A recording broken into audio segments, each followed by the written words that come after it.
The leaves are changing color, but are investors changing their tune on the market? Stocks may be running a hot streak lately, but recently investors are convinced that the rally may not stick around. According to Investopedia's latest investor survey, editor-in-chief Caleb Silver is here on set with these results. Caleb, it's interesting because it seems like they're cautious. Yeah, they're still cautious, not entertained by the rally, not convinced it'll stick, and not really buying it. Not a lot of dip buying here, not a lot of people willing to get aggressive or even promiscuous when the opportunity presents itself, except if you gave them some extra money, which we'll get to in a minute, but still very back on their heels. They've been this way since we started talking about it in May. Why are they so gun-shy these days? Well, there's a lot of uncertainty, obviously. The war in the Middle East, the latest thing to make them uncertain. That is top of the list. Obviously, that wasn't on our list when we last spoke about 7 weeks ago. That, of course, high interest rates, that's been on their mind. But remember when I was here last, they were talking about the election, the 2024 election, the uncertainty, what might come from that. That was their number one fear. That's dropped way down. War in the Middle East, number one. But general uncertainty and not a lot of approval for what the Fed's been doing lately, which is also new to this survey. In terms of the extra $10,000 question, that's the question I love because it's so telling. And there's a real change. Last time you were here, I think you were saying CDs and money. People are playing it real safe. They wanted yield. Yeah. And now if you gave them extra money, they're saying stocks for the first time since before May. So that is new.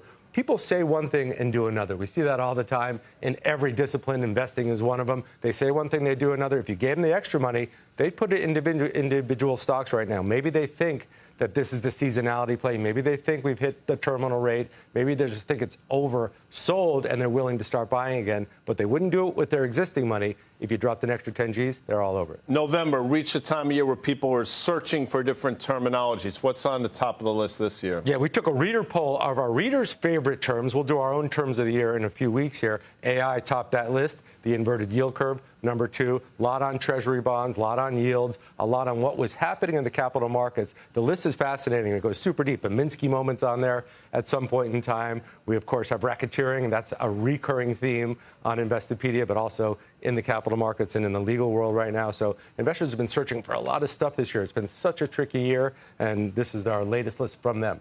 Caleb, are investors worried about losing out on the yields? In other words, do they feel like they need to lock in on this? Most folks have seen this somewhat fleetingly. And this is like if you have money to put in the bank, locking in at 5% for long term is something you haven't seen in decades. Yeah. Is that something? Is there anxiety around missing out on this? Not so much, but we know one of the top search terms in general all year long has been best CD rates. Yeah. How do I buy one? What do I do with my treasury bonds right now? So people are willing to lock in, sit on 5% until they get a better view of what might happen. There's just so many things that might happen.